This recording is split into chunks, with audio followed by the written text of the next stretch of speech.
की तरह कनाडा भी एंटी इंडिया एक्टिविटी में शामिल है।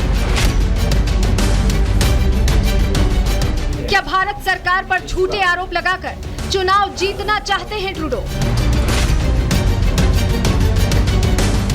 क्या जस्टिन ट्रूडो के बयानों के पीछे है कोई बड़ी साजिश?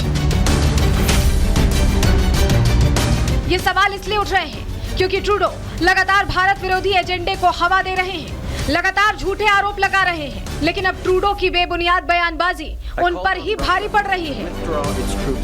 भारत कनाडा के बीच रिश्तों में खटास कई बार आ चुकी है, लेकिन शायद ऐसा पहली बार है जब मोदी सरकार ने कनाडा के खिलाफ इतना सख्त एक्शन लिया है, क्योंकि कनाडा में ट्रूडो के बयान के बाद पहले तो सरकार ने कनाडा के राजदूत को तलब किया और फिर कड़ा एतराज जताते हुए कनाडा हाई कमीशन और 6 राजदूतों को देश से बर्खास्त कर दिया। इस कड़े एतराज की वजह कनाडा की कच्ची कूटनीति और निज्जर की हत्या को लेकर भारत पर झूठे आरोपों को माना जा रहा है। This is extraordinary. I mean, it really is an incredibly serious diplomatic crisis, and we don't really see this happen much with India and its diplomatic relations, with the exception of the likes of Pakistan. So, I think that we're in uncharted territory here for sure. कनाडियाई विपक्ष भी Trudeau सरकार की इस गैर जिम्मेदाराना बयानबाजी पर सवाल उठा रहा है, ट्रूडो को पूरी तरह से विफल बता रहा है। 9 साल उदार सरकार हमारे लोगों को सुरक्षित रखने या राष्ट्रीय सुरक्षा और विदेशी हस्तक्षेप को गंभीरता से लेने में विफल रही है। इस वजह से कनाडा इन गतिविधियों के लिए खेल का मैदान बन गया है। हालांकि ये पहली बार नहीं है कि जब ट्रूडो सरकार ने ऐसे बेबुनियाद आरोप लगाए हों। इससे पहले भी जस्टिन ट्रूडो बिना सबूत के निज्जर की हत्या को लेकर कई आरोप लगा चुके हैं, दावा कर चुके हैं कि भारत ने ही निज्जर को मरवाया है, लेकिन जब भारत ने सबूत मांगा तो कनाडा को मुंह की खानी पड़ी। Bureau report, Republic Bharat. तो देखिए, जवाब तो कनाडा दे नहीं पाया। हमने सवाल पूछा, अगर आप आरोप लगा रहे हैं तो आपको जवाब तो देना होगा, लेकिन जवाब नहीं दे पाए ट्रूडो। उन्होंने कोई ऐसा डॉक्यूमेंट नहीं भेजा जो भारत ने मांगा था कि अगर आप इतने गंभीर आरोप लगा रहे हैं कि हमारा इन्वॉल्वमेंट है तो भाई कम से कम प्रूफ दीजिए। प्रूफ नहीं दे पाए। उसके बाद उनकी ही पुलिस ने, कनाडियाई पुलिस ने ही उनकी पोल खोल कर रख दी, क्योंकि पुलिस तो ये मान गई कि भारत का ऐसा कोई इन्वॉल्वमेंट नहीं है। खुद कबूल कर लिया सरेआम प्रेस कॉन्फ्रेंस में और ट्रूडो को झूठा बता दिया। एक बार आपको सुनवा देते हैं कि पुलिस ने कहा क्या है, कैसे पोल खुल गई ट्रूडो के दावों की। सुनिए sir. We just heard today that India is targeting, using the terminology I'll share, the South Asian diaspora. So yes, I mean it is targeting the South Asian community, but what we've seen is there's specific targeting of pro-Khalistan elements in Canada. तो सुना आपने, साफ सवाल ये था कि क्या सिख समुदाय को भारत टारगेट कर रहा है। जवाब क्या मिला कि ऐसा कुछ नहीं है, कोई टारगेट, ऐसा अटैक नहीं किया गया है। यानी ट्रूडो जो कह रहे हैं उससे इतर, उससे अलग इनकी पुलिस कह रही है। तो या तो आपस में बातचीत नहीं हो पाएगी कि ऐसा एजेंडा सेट करना है।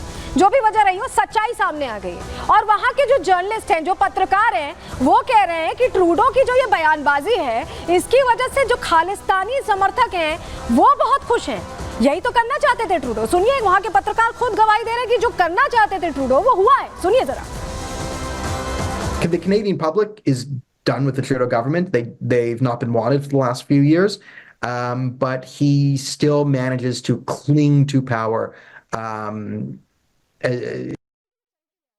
He'll grab sort of anything he can to cling to power is sort of where we're going here. So don't expect Justin Trudeau to gracefully step aside, even if there's an internal caucus revolt and an RCMP investigation and this and this and that. This seems like a man who's willing to go down with the ship, so to speak. तो देखिए, पत्रकार ने मान लिया कि वहां पर जो ट्रूडो चाहते थे, खालिस्तानी समर्थकों को खुश करना चाहते थे, और वो हुआ भी है। लेकिन ट्रूडो ऐसा क्यों चाह रहे हैं, इसके पीछे की अंदर की वजह क्या है, इनसाइड स्टोरी क्या है? चलिए, अब वो जानकारी आपको प्रहार में सबसे पहले बताने वाले हैं। ये जानकारी आपको अभी तक किसी ने दी नहीं होगी, आपको बताते हैं। देखिए, कनाडा पे चीन का असर है। आप सोच रहे होंगे चीन कहां से आ गया पिक्चर में, आगे बताएंगे आपको, एक्सप्लेन करेंगे कि क्यों हम ऐसा कह रहे हैं। चीन का भी असर है, अमेरिका का भी हस्तक्षेप है। जी हाँ, और इसके अलावा कनाडा चुनावों का दबाव है क्योंकि अगले साल कनाडा में चुनाव है। ये जो 3 फैक्टर्स हैं ये ट्रूडो को मजबूर कर रहे हैं इस तरह की बयानबाजी करने के लिए, क्योंकि उन्हें ध्यान कहीं और ले जाना है।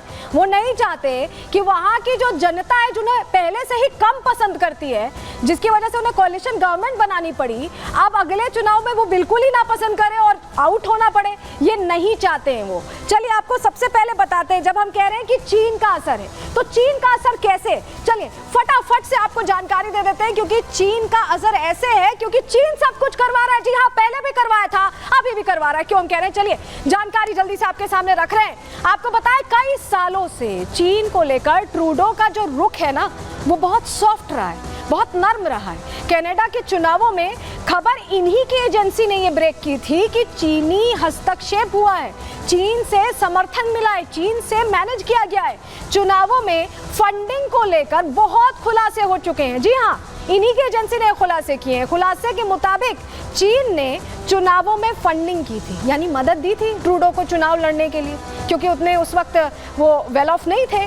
2021 में जस्टिन ट्रूडो की जो पार्टी थी उसको समर्थन दिया था चीन ने, बाहर से समर्थन दिया था। कनाडा में अल्पसंख्यक सरकार बनाने के लिए फंडिंग की थी क्योंकि चीन नहीं चाहता था कि क्लियर मैंडेट की सरकार है, और यही वजह है कि यहाँ पे जो बैटिंग बॉलिंग चल रही है इसमें चीन ने पूरा समर्थन किया, और यही वजह है कि अभी इस वक्त वो सब कुछ संभाल रहे हैं। चीन चाहता था कि ट्रूडो चीन के खिलाफ कोई फैसला ना ले, और इसके लिए बैकिंग कैसे की गई, पूरा समर्थन दिया गया, पूरा सपोर्ट दिया गया, और उसके बाद ट्रूडो की सरकार यहाँ बन पाई। तो ये खुद ही उनकी एजेंसी ने ये खुलासा किया था। तो आपको बताएं कि कनाडा पर ड्रैगन की नजर आखिर क्यों है, चलिए आपको जरा और विस्तार से हम समझा देते हैं, आपके सामने जानकारी रख रहे हैं। आपको बताएं कि जो रिपोर्ट थी उसमें यह समझ में आया कि पूर्ण बहुमत की सरकार बनने से रोकना मकसद था, जो मैं आपको बता भी रही थी। कनाडियाई सुरक्षा खुफिया सेवा ने ये जानकारी दी। खुफिया सुरक्षा सेवा इन्हीं की देश की है, तो आपको इस पर विश्वास करना है। टोरंटो में स्थित चीनी दूतावास ने उम्मीदवारों को फंड किया था। जो भी उम्मीदवार, करीब 11 उम्मीदवार खड़े हुए थे, उनमें से 9 को फंड किया था चीन ने, जो हमें जानकारी मिली है। गुप्त नेटवर्क के जरिए $2.5 लाख ट्रांसफर किए गए थे।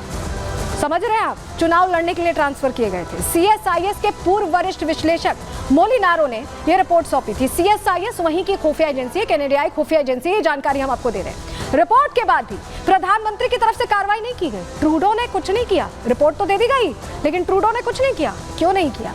क्योंकि खुलासा हो जाता और उन्हीं के ऊपर फिंगर्स पॉइंट होती, उन्हीं पर सवाल होता, और कार्रवाई नहीं होने की वजह से आपको बताएं, जिन्होंने रिपोर्ट दी थी उन्होंने एजेंसी छोड़ दी। उनको लगा कि रिपोर्ट देने के बावजूद भी कोई एक्शन नहीं लिया गया। उनके मुताबिक चीन ने ट्रूडो के फाउंडेशन को चंदा दिया था। चीनी कारोबारियों को लाखों डॉलर देने का निर्देश उनकी तरफ से दिया गया था। समझ रहे हैं आप, ये पूरा नेक्सस क्योंकि ट्रूडो ही चला रहे थे, इसलिए ट्रूडो को ऐसा लगा कि अगर वो जांच बैठाएंगे, अगर वो कोई एक्शन लेंगे तो वो उसकी जद में आ जाएंगे, और यही वजह है कि उन्होंने कोई एक्शन नहीं लिया, क्योंकि फिंगर्स उन्हीं पर पॉइंट होती। तो ये तो चीन कनेक्शन हमने आपको बता दिया। चलिए अब जल्दी से आपको ये बताना बहुत जरूरी हो गया कि जब हम कह रहे हैं कि चीन कनेक्शन सामने आओ और अब फिर से चुनाव, अगले साल फिर से चुनाव है, तो ऐसे में तैयारी किस चीज की है? चलिए जल्दी से आपको बताएंगे कि इस बार तैयारी किस चीज की है। तैयारी दरअसल ये है कि अगले साल चुनावों में फायदा मिल सके। कनाडा में ट्रूडो की लोकप्रियता बड़ी वजह है, जो जिस तरह से गिर रही है ना, अब उतने पॉपुलर नहीं रहे, पहले हुआ करते थे लेकिन अब नहीं है। घरेलू स्तर पर ट्रूडो के खिलाफ असंतोष बढ़ गया, लोग पसंद करना बंद कर चुके हैं, और यही वजह कि इस बार भी क्लियर मैंडेट नहीं मिला। खालिस्तान समर्थकों को ट्रूडो लुभाना चाहते हैं कि वो उनके पक्ष में आ जाएं, उनके पक्ष में माहौल बनाएं। एक पोल हुआ जिसमें केवल 26% परसेंटेज, सोचेगा 26% लोगों ने ट्रूडो को सर्वश्रेष्ठ पीएम माना। 100 में से अगर 26% मान रहे हैं तो आप समझ सकते हैं कि मैंडेट क्या आने वाला है। जो अभी कंजर्वेटिव नेता हैं उनको पोल में 19% उससे कम है, पोलिवर 19% कम है। आपको बताएं पोलिवर आगे चल रहे हैं, यानी ट्रूडो उनसे 19% कम है। कनाडा में 7.7 लाख से ज्यादा सिख रहते हैं। क्यों ये कार्ड खेल रहे हैं? अब आप समझ रहे हैं, चीन का तो प्रभुत्व है ही, चुनाव का भी टेंशन है। सिख कनाडा का 14 सबसे बड़ा जातीय समुदाय है। ऐसे में इस वोट को लुभाने के लिए ट्रूडो इस तरह की बातें कर रहे हैं। इनमें से एक वर्ग खालिस्तान की मांग का समर्थन करता है और यही वजह है कि ट्रूडो सोच रहे हैं कि अगर वो इसी बारे में बोलते रहे, अगर वो इसी तरह से समर्थन करते रहे, तो क्या पता अगले चुनाव में बेड़ा पार हो जाए।